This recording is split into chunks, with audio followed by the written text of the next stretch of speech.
Hey folks, Quill18 here, and welcome to a brand new Let's Play for Hearts of Iron 4 featuring patch 1.3 and the Together for Victory DLC. It's worth noting this is a press preview version, might be slightly different from the version that you will play at release. Furthermore, the patch notes for patch 1.3 have not been released, so I don't know what kind of user interface changes, game balance changes, bug fixes, etc., have been implemented for 1.3. As such, we may discover some of those things on the fly, or I may make certain assumptions about how the game works and how certain combat things work that have been tweaked a little bit in 1.3, but I think we'll have a good go at it. The DLC, Together for Victory, adds a whole bunch of new stuff, in particular national ideas, for countries that were part of the Commonwealth. For example, the Dominion of Canada, which of course was the name of the country then. In fact, was never sort of officially exactly changed. There was the Canada Act of 1982, where only the term Canada was used at that point. And shortly after that, we also renamed Dominion Day to Canada Day. I think that was the holiday and the way that things got renamed. But yeah, Dominion of Canada is definitely what's going to be here. Dominion, of course, of the United Kingdom. Notice that Newfoundland and Labrador are not part of Canada, but in fact part of the United Kingdom. Not one of our provinces. That will come later. I'm not sure what year exactly, but it will be something that does happen, certainly.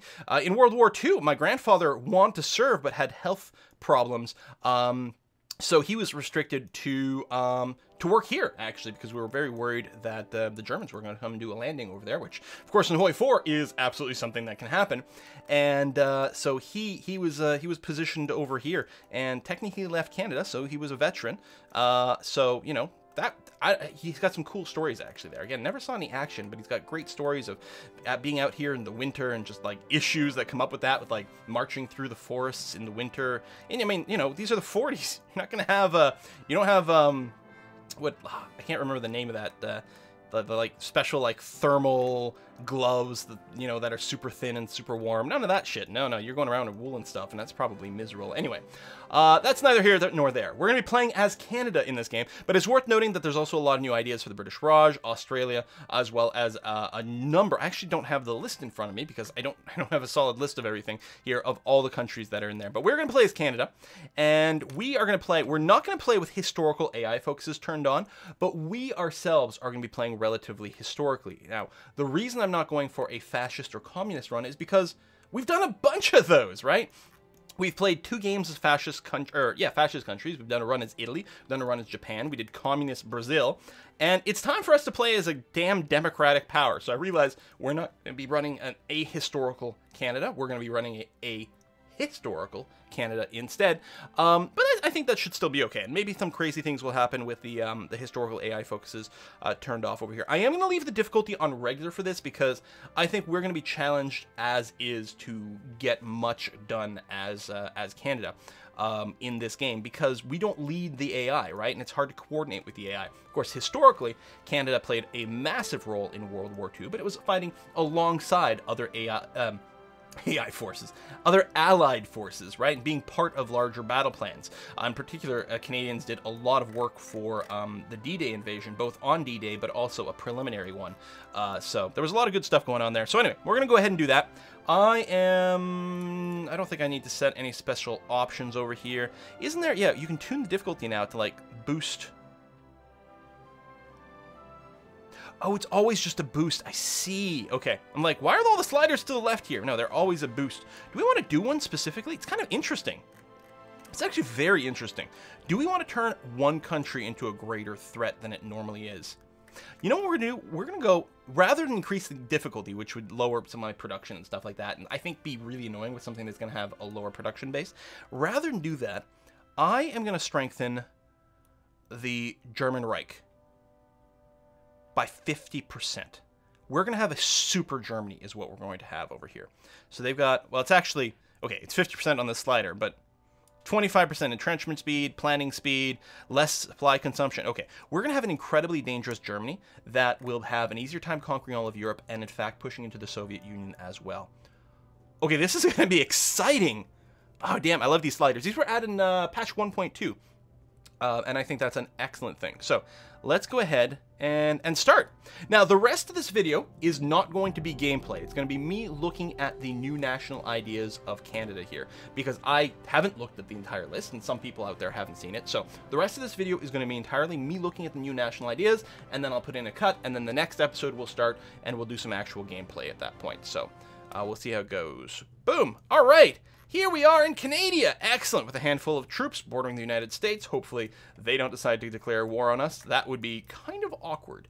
So, national ideas. Boom, boom. Or national focus, I should say. We've got, look at this. It's huge. It's quite deep. Burr?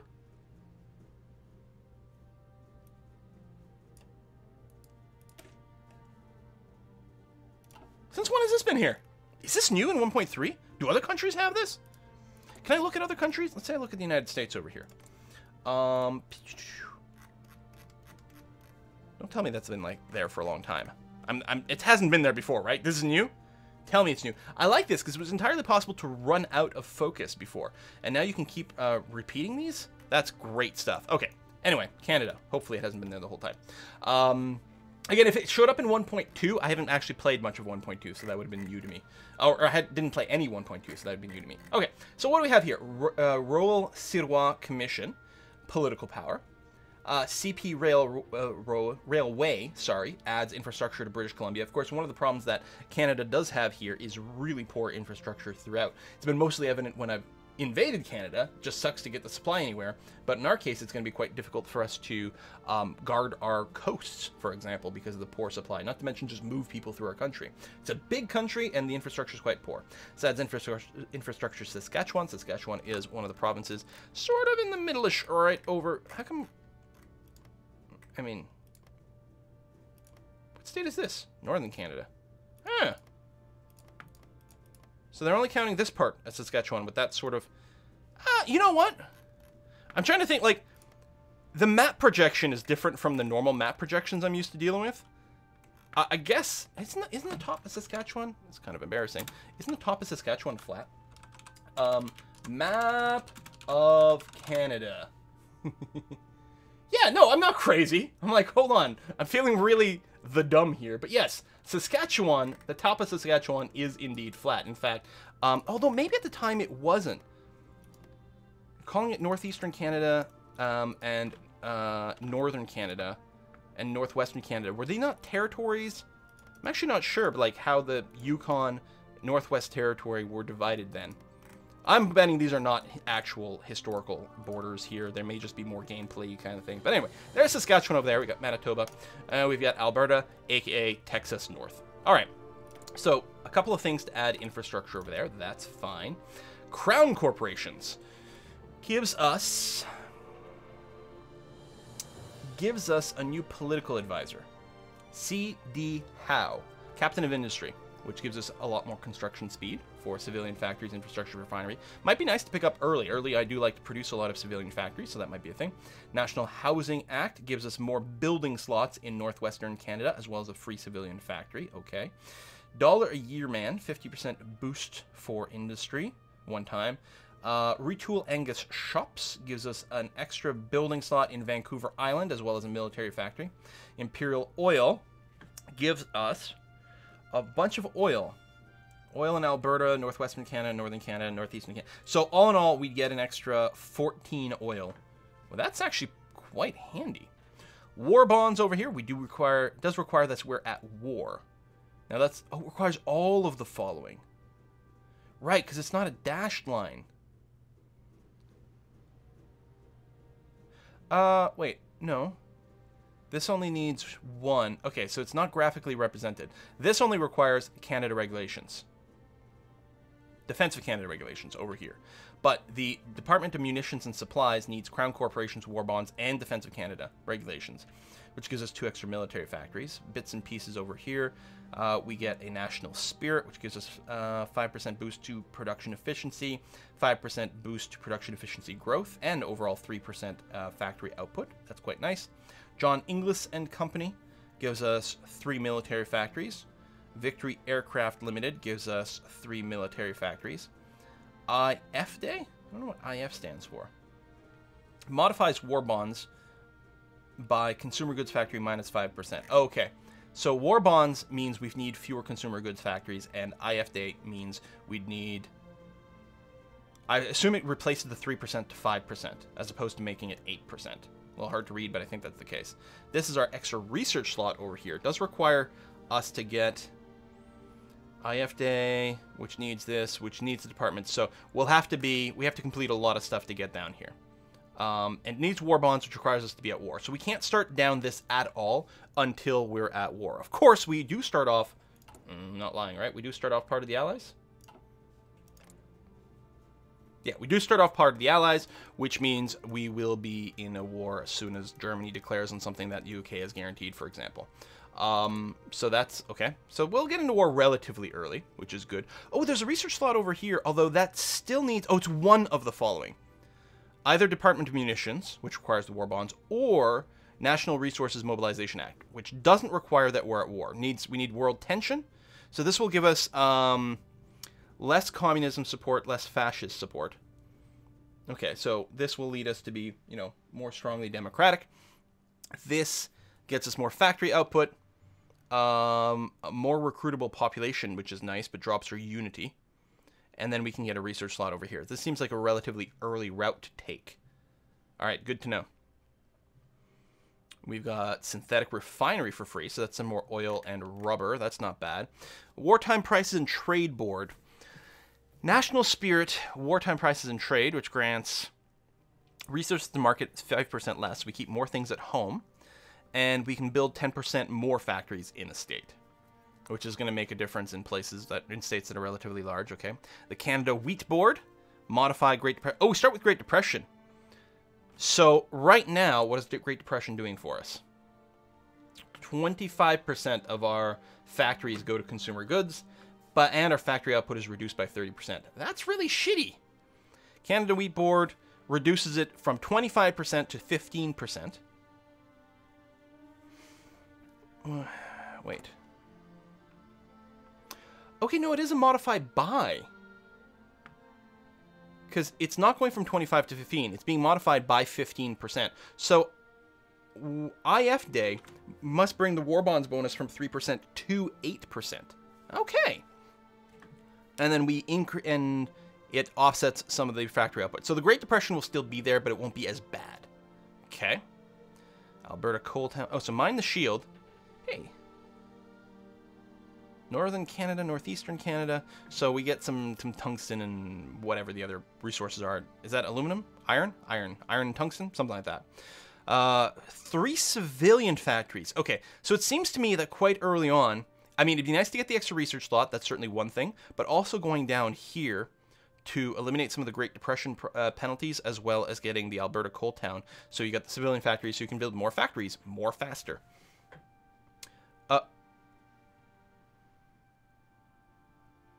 What?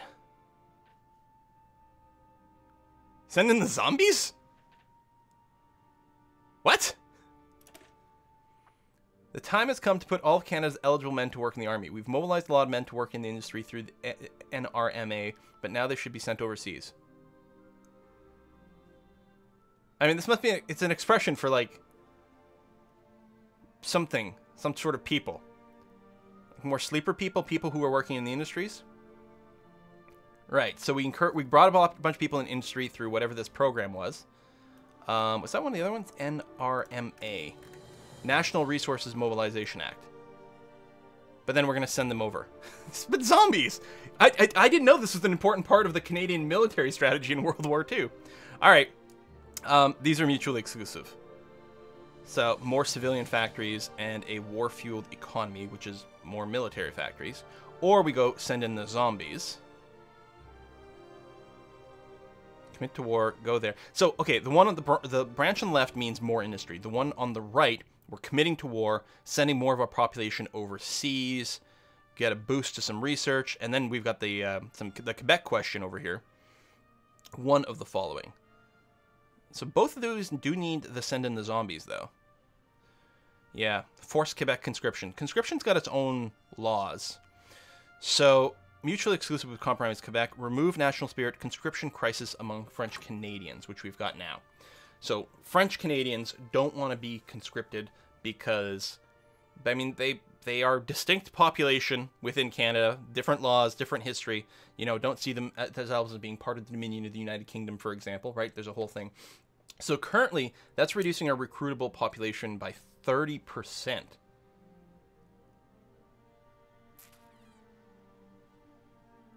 Okay, that's different from the... Okay, that's a modifier on our final number. And to say 30% would mean we'd never get any, because normally you've got like 5% recruitable population, or you change your laws, right? Like 1.5%. So I was like, minus 30, so we literally can't recruit anyone, but no, it's minus 30 at the end of it. So it's still like, you know, you're losing some of your people, but it's not quite the same. So we've got that right now. Now we can do forced Quebec conscription, which removes it, but will upset the population. Or we can have a compromise, which replaces conscription crisis among French Canadians with conscription crisis mended, which effective change recruitable population factor presumably becomes a 20% boost instead of a 30% penalty. Is that true? Recruitable population factor. I think that is. So that's like a 50% swing. Okay. So why wouldn't you take the one on the right as opposed to the one on the left? Maybe because it would be funny? I don't know. Because this one doesn't upset people and seems to give us more people? I don't know. All right, well, there's that. War-fueled economy, right. I mean, I may have missed something along the way, but God, it's such a huge tree. Look at this. It's crazy how big this is. And I'm suspecting most of the existing great powers will get their trees revisited to be a lot bigger now. Strengthen the Commonwealth ties. So this improves our relationship with the UK. 3% technology sharing bonus. Excellent. And the UK gains a strengthen the Commonwealth ties, which improves their opinion of me by 50. Shadow factories, a bunch of military factories. Only needs 5% world tension. Yeah, this could come quite early. Sneaky military stuff right away. The Montreal Laboratory collaboration over here is a 5% greater boost from Commonwealth Research. So this... Do we already have Commonwealth Research? I didn't see it listed here. What is this? Oh, we're currently a Dominion. Oh, this is one of the changes. One of the things that has changed here is there's a lot more control over how, like, vassals and substates and dominions and things like that are dealt with. And I guess we can use... Need 6,000 more, like, pawn power. Oh, 400 of 1,000 points until being able to become free. So this is our autonomy level, I guess. And then we'd also need some political power to become just free, if that's what we're interested in. Huh. That's very interesting. Yeah, manage subjects is a new button. I wonder if there's specific stuff we can do with the UK. Increase our autonomy. Cannot become free. Okay. So we could eventually go and ask for that. That's very interesting. That's very topical, I'd say, with the British Raj. I don't think I can see what their current situation is there. Oh, yes, they'll have to run a game as the UK at some point and do something like that. Right, so natural focus. Okay, so what else we got? Oh, yeah, I was going to see... Can I see it here? There we go. There's Commonwealth Research. So each member with a tech reduces time by 10%. Each member that has... Okay, for each member that has researched a certain technology, it will speed up researching of that technology for someone in the group lacking it. Research opportunities. Now, are they highlighted? Technology sharing, 10%. Nice! Okay. So we're going to get discounts to a bunch of things because other people in the Commonwealth have it.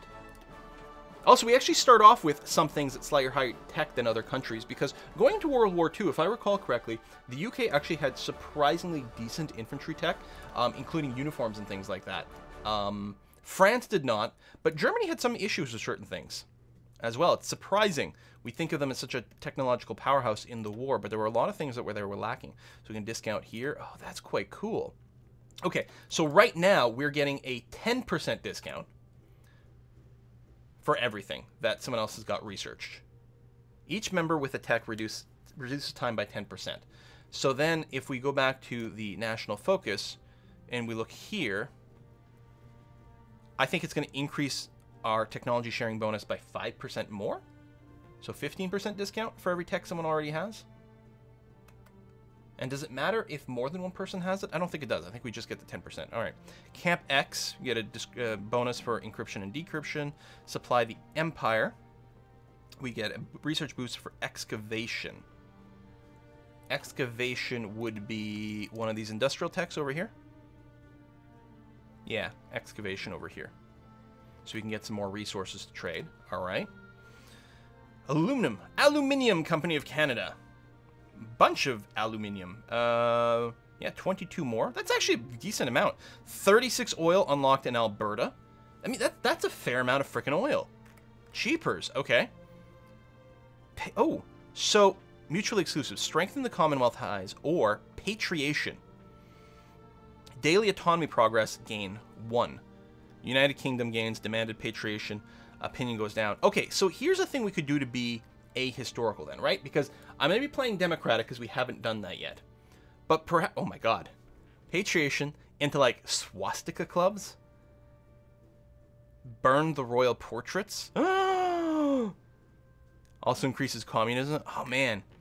Like, why oh why have I run so many fascist and communist games? Because it would be so fantastic to go an ahistorical Canada here. I mean, I could still go patriation. Then when you're fully independent, permanent joint defense. So I would leave the Allies.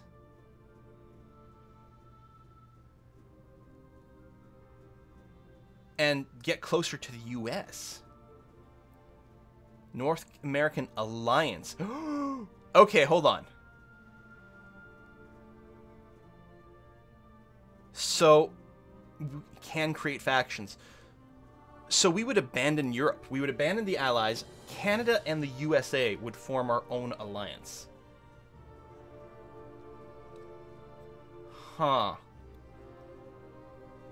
So we'd be abandoning the Allies in the situation where there's a turbo Germany. I think we have to do this just to, like, be weird. The thing is, I like the UK. I like the ties that Canada has to the UK. I like the monarchy. I think they're awesome. So that's going to hurt a little bit, but it will mean something different and interesting. And who doesn't like creating their own faction? I mean, come on. I think we're going to have to do that. Have the Hurricane. It will mean losing my Commonwealth Research bonus, though, which was going to look like a very, very cool way to boost our research. Now, the problem is, right, if you contrast this versus our Brazil game, right, where we did very well, we had the ability to expand early on as Brazil. We can't really do that with the Dominion of Canada. Although,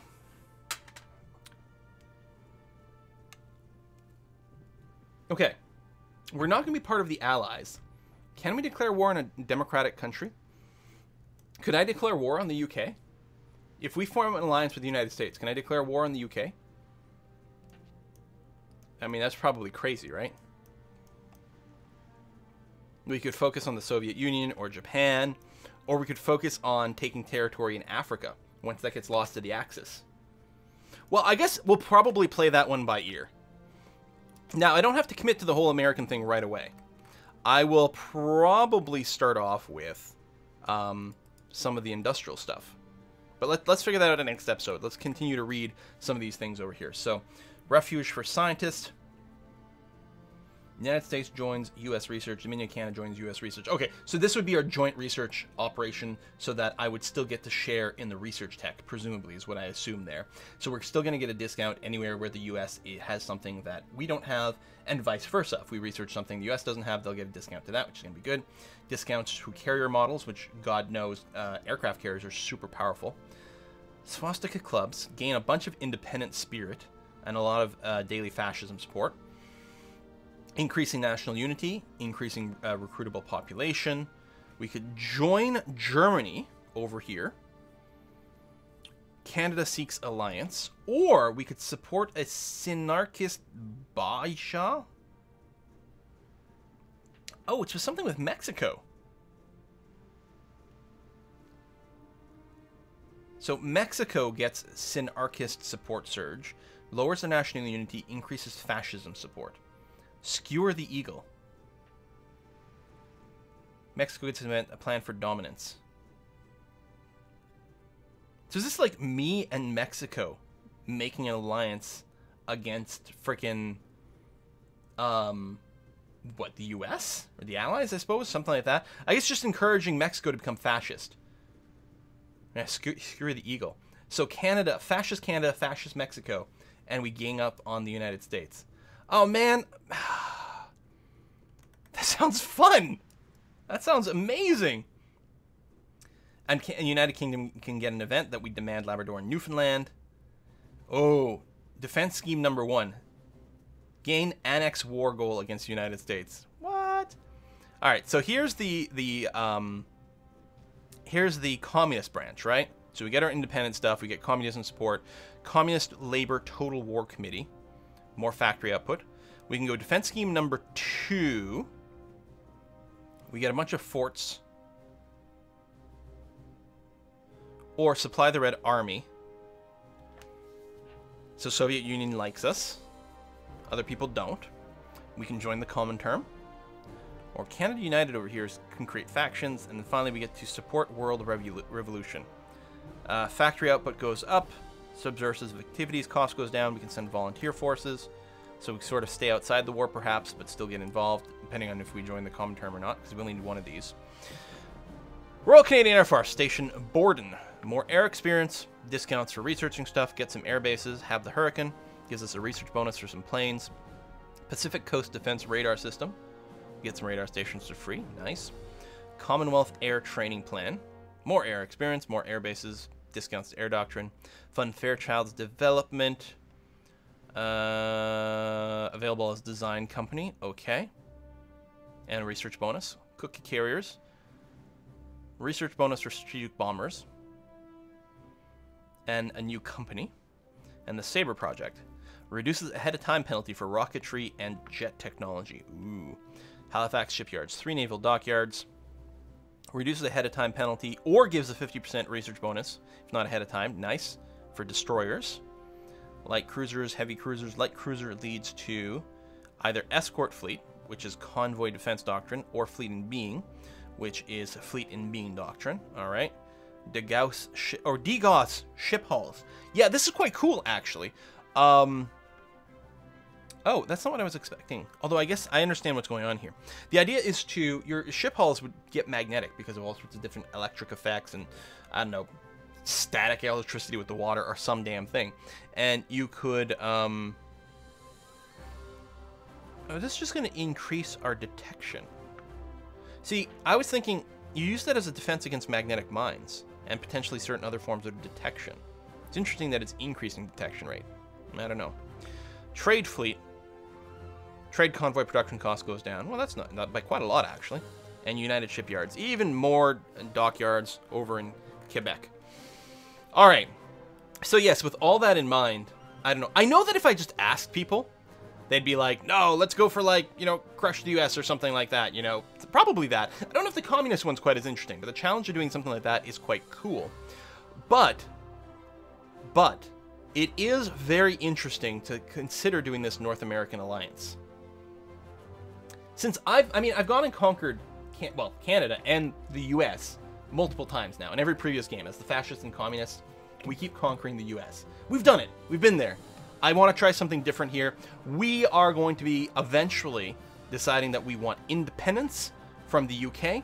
We are going to join our neighbors in the US as a mutual defense thing. We're going to pull them out of their interventionism. Well, we're going to accept their interventionism and then, you know, but then, so not necessarily intervening on behalf of the Allies, but we'll get involved in some fashion. Is probably the sort of thing we're going to do. But I don't think I'm going to start on that. I'm going to start over here, and of course, it will very much depend on what the world decides to do. We've got historical focus turned off for the AI, so I might try some crazy, crazy stuff. This is a very interesting tree. Very interesting tree. I like it. All right, thanks for watching. Next episode, we're going to start actually playing the game. See you then.